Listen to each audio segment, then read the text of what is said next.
Good morning all of you. ધોરણ 9 હિન્દી. આપણે last પિરિયડમાં તમે બધાએ ઓનલાઈન ટેસ્ટ આપી હતી, બરાબર ને? હા, એનાથી પહેલાં આપણે પાઠ 16નો અભ્યાસ કર્યો હતો. અને હવે પાઠ 17 અને 18 સિલેબસમાં નથી, એ કટ છે સિલેબસ. તો હવે આપણે પાઠ 19 કાલિદાસ વિશે માહિતી મેળવીશું. પાઠ 19 મહાકવિ કાલિદાસ. કાલિદાસ જે છે એ સંસ્કૃત ભાષાના કવિ છે. આ પાઠના લેખક છે નરપત બારહટ અડવેન્ચા. પહેલા આપણે તેમનો પરિચય મેળવીશું. राजस्थानी संस्कृति के शोधकर्ता नरपत बारहट अडवेंचा ने MA BEd की उपाधि प्राप्त की है. जय नारायण विश्वविद्यालय जोधपुर से वे संलग्न हैं. उनकी विशेष रुचि काज लेखन में है.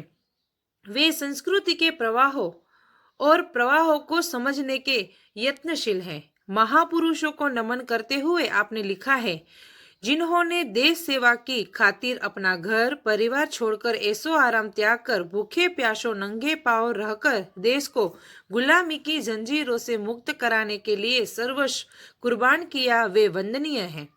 महापुरुषों की जीवनियाँ आपकी प्रसिद्ध कृति हैं. इस संग्रह में कुल 60 प्रसिद्ध महापुरुष का जीवन चरित्र अंकित है. प्रस्तुत जीवनी महाकवि कालिदास में कालिदास के जन्म और परिचय का एवं उनकी प्रसिद्ध साहित्य रचनाओं का विवरण है. इस कृति से यह संदेश मिलता है कि किसी बच्चे को बुद्धू मूर्ख बनाना नहीं चाहिए, क्योंकि वह मौका मिलते ही हीरे की तरह चमक सकता है. महाकवि कालिदास को हम मात्र संस्कृत के महाकवि के रूप में जानते हैं. स्वयं महाकवि कालिदास ने अपने विषय में कुछ नहीं लिखा है. हर्षचरित के शुरू में कवि बाण ने कालिदास का उल्लेख किया है. હવે હર્ષચરિત્ર જે છે એ કવિ બાણ ભટ્ટનું છે, કૃતિ છે એની. इससे पता चलता है कि कालिदास बाण से पहले हुए हैं. एक स्थान पर स्वयं कालिदास ने अपने अभिभावक એટલે કે बच्चों के पारिवारिक रक्षक એને કહેવાય अभिभावक के रूप में विक्रम का नाम उल्लेख किया है. वह कौन सा विक्रम है, इस बात का अभी पूरी तरह पता नहीं चल पाया है. फिर भी उन्हें राजा विक्रमादित्य और राजा भोज का समकालीन मानकर कितनी ही कथाओं का नायक बनाया गया है. विभिन्न भाषाओं में पहेलियां और लोक कथा में उनकी विद्वता, कविता और चमत्कारी प्रसंगों का वर्णन मिलता है. હવે આપણે એનો જન્મ અને પરિચય જોઈએ. कुछ विद्वानों ने कालिदास का जन्म 365 ईस्वी सन तथा निधन 445 माना है. महाकवि कालिदास के जन्म स्थान के बारे में ठीक पता नहीं चलता. कुछ विद्वानों ने उनका जन्म स्थान उज्जैनी એટલે કે वर्तमान उज्जैन माना है, जो सही लगता है, क्योंकि मेघदूत में स्वयं कवि ने उज्जैनी को विशेष दर्शनीय कहा है और लंबा रास्ता पड़ने पर भी उधर से जाने के लिए बादल से अनुरोध किया है. મહાકવિ કાલિદાસના જન્મ વિશે કોઈ નક્કર માહિતી મળતી નથી, પણ કેટલાક વિદ્વાનોએ તેમના જન્મ ઈસવીસન 365 તથા મૃત્યુ જે છે ઈસવીસન 445 એવું માને છે. તેમનો જન્મ એટલે કે કાલિદાસનો જન્મ ઉજ્જૈનમાં થયો હોય એવું માનવામાં આવે છે. એના માટે કોઈ સચોટ કે નક્કર માહિતી નથી. उज्जैनी में उन दिनों राजा विक्रमादित्य का राज्य था. હવે ઉજ્જૈનમાં તે દિવસોમાં રાજા વિક્રમાદિત્યનું રાજ્ય હતું. वहाँ की प्रजा सब प्रकार से सुखी थी. ત્યાંની પ્રજા જે છે એ બધા પ્રકારથી સુખી હતી.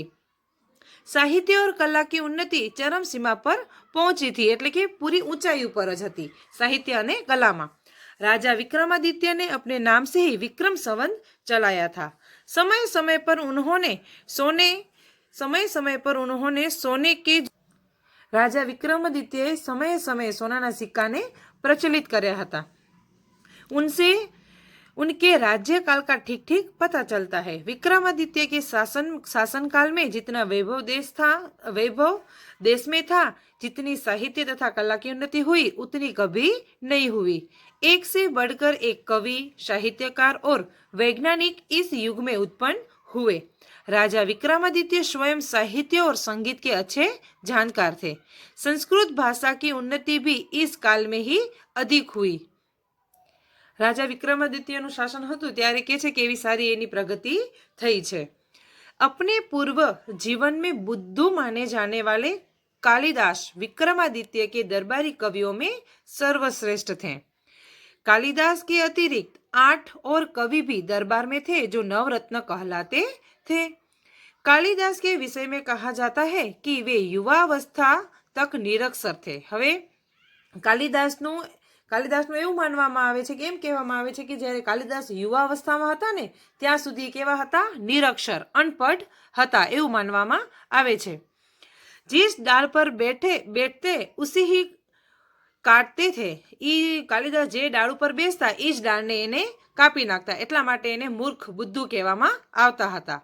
निरक्षर होने पर भी वह इतने विद्वान और महाकवि किस तरह बन गए, इसकी भी एक बड़ी विचित्र और रोचक એટલે કે દિલચસ્પ કહાની है। હવે કે છે કે નિરક્ષર અનપઢ હોવા છતાં, અભણ હોવા છતાં એ વિદ્વાન અને મહાકવિ કઈ રીતે થયા એના માટેની એક વિચિત્ર અને દિલચસ્પ કહાની એટલે કે વાર્તા છે જે આપણે અત્યારે જોઈશું।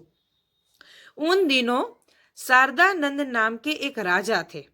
उनकी एक गुणवती और विद्वान पुत्री थी। હવે શારદાનંદ જે છે એ એક રાજા હતા, એની ગુણવતી એક પુત્રી હતી जिसका नाम था विद्योत्तमा। તેમનું નામ હતું। वह बहुत सुंदर और गुणवती भी थी। હવે વિદ્યોત્તમા જે છે એ એકદમ સુંદર અને ગુણવતી અને રૂપવતી પણ હતી। उसके रूप गुण और ज्ञान की प्रशंसा दूर दूर के देशों तक फैली हुई थी। હવે વિદ્યોત્તમાના ગુણ, રૂપ અને જ્ઞાનની એના જે વખાણ જે હતા એ दूर दूर देशों સુધી ફેલાયેલા હતા। વિદ્યોત્તમા को अपने रूप, गुण और ज्ञान का बड़ा घमंड था। હવે વિદ્યોત્તમા જે છે એમને પોતાનું રૂપ, ગુણ અને જ્ઞાનનું બહુ જ ઘમંડ હતું। अपने विवाह के संबंध में उसने एक घोषणा कर रखी थी कि जो उसे शास्त्रार्थ में हरा देगा उसी के साथ वह विवाह करेगी। હવે એમને લગ્ન માટે એક ઘોષણા કરી હતી કે જે એને શાસ્ત્ર સંબંધી એટલે કે શાસ્ત્રાર્થ એટલે કે શાસ્ત્ર સંબંધી, એનો એવો અર્થ થાય કે એની સાથે કોઈ એની શાસ્ત્રની તુલના કરી શકશે એના સાથે જ લગ્ન કરશે। इसकी इस घोषणा की जानकारी जैसे जैसे पास पड़ोस के देश तक पहुंची गई, वहां वहां के विद्वान तथा पंडित विद्योत्तमा से शास्त्रार्थ करने के लिए आने लगे। लेकिन विद्वान या पंडितों को बड़ी ग्लानि का अनुभव हो रहा था। ग्लानि એટલે કે દુઃખ। હવે વિદ્યોત્તમા સાથે શાસ્ત્ર કરવા માટે વિદ્વાનો અને પંડિત પણ આવી રહ્યા હતા और वे इसका बदला लेने का उपाय सोचने लगे थे। विद्वानों और पंडितों ने मिलकर तय किया कि विद्योत्तमा का विवाह किसी मूर्ख के साथ करवा दिया जाए तो इसका घमंड टूट जाएगा और वे अपने अपमान का बदला भी ले सकेंगे। હવે કેટલાક ઈર્ષાળુ વિદ્વાન લોકો હતા જે વિદ્યોત્તમાનું ઘમંડ જે છે એને ઉતારવા માંગતા હતા કોઈક મૂર્ખ સાથે લગ્ન કરીને। अतः अब वे ऐसे एक मूर्ख की तलाश में रहने लगे। संयोग से उन्हें एक दिन एक ऐसा ही मूर्ख युवक मिल गया। હવે વિદ્વાનો પંડિતોને એમ થયું કે આ વિદ્યોત્તમાનું ઘમંડ તો આપણને ઉતારવાનું જ છે, તો એક એ લોકો મૂર્ખની તલાશમાં હતા એને ગોતવા માટે। પછી સંયોગ એવું થયું કે એને એક મૂર્ખ યુવક મળી જાય છે। वह पेड़ के जिस डाल पर बैठा था उसे ही काट रहा था। એ એવો મૂર્ખ હતો કે જે ઈ પેડને એટલે કે ઝાડની ડાળી ઉપર બેસે ને એ જ ડાળીને એ કાપી નાખતો હતો।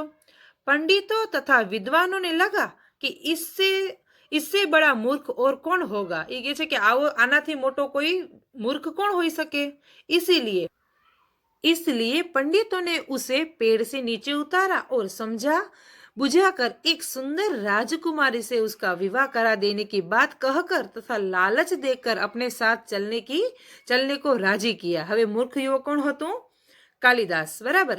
હવે એને એ ઝાડની ડાળ ઉપરથી એને નીચે ઉતારે છે અને એને સમજાવે છે કે અમે તને એક સુંદર રાજકુમારી સાથે લગ્ન કરાવવા જઈ રહ્યા છીએ, અમે તને જેમ કહીએ એમ તારે કરવાનું છે। पंडितों ने उस मूर्ख युवक को यह बात अच्छी तरह समझा दी कि वह वहां कुछ नहीं बोलेगा और गूंगा बना रहेगा, नहीं तो उसका विवाह नहीं होगा। પછી એને બધું સમજાવે છે અને વિદ્વાનો પંડિતો એ કહે છે કે તને ત્યાં કાંઈ બોલવાનું નથી અને જો તું બોલીશ તો તારા લગ્ન થશે નહીં. મૂર્ખ યુવક બડા ખુશ હુઆ. હવે આ મૂર્ખ હતો કાલિદાસ, કેમ કે યુવાવસ્થા હતી એટલે એને મૂર્ખ માનવામાં જ આવતા હતા. એ યુવાવસ્થા માનવામાં જ આવે છે એવું એને. ત્યારે एकदम खुश થઈ ગયા. उसने पंडितों की बात मान ली और उनके द्वारा दिए गए अच्छे अच्छे कपड़े पहन लिए. पंडित उसे विद्योत्तमा के पास शास्त्रार्थ के लिए ले गए. पंडित લોકો એને સારા સારા કપડાં પહેરાયા, નવા કપડાં પહેરાવી અને વિદ્યોત્તમા પાસે એને લઈ જાય છે.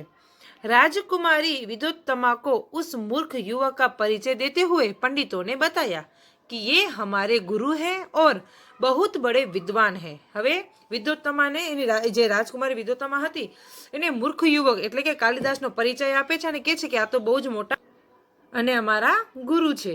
और बहुत बड़े विद्वान કે એક મોટા વિદ્વાન છે. શાસ્ત્રો કે જાણકારી કે એને ઘણા બધા શાસ્ત્રો વાંચ્યા છે ને એની બધી ખબર છે. आपके साथ शास्त्रार्थ करने यहाँ आए हैं, लेकिन उन दिनों मौन व्रत चलने के कारण ये संकेत से ही शास्त्रार्थ करेंगे. પંડિતોએ કેવી યુક્તિ કરી, એને એમ કીધું કે એ તમારા સાથે શાસ્ત્રાર્થ કરવા માટે આવ્યા છે,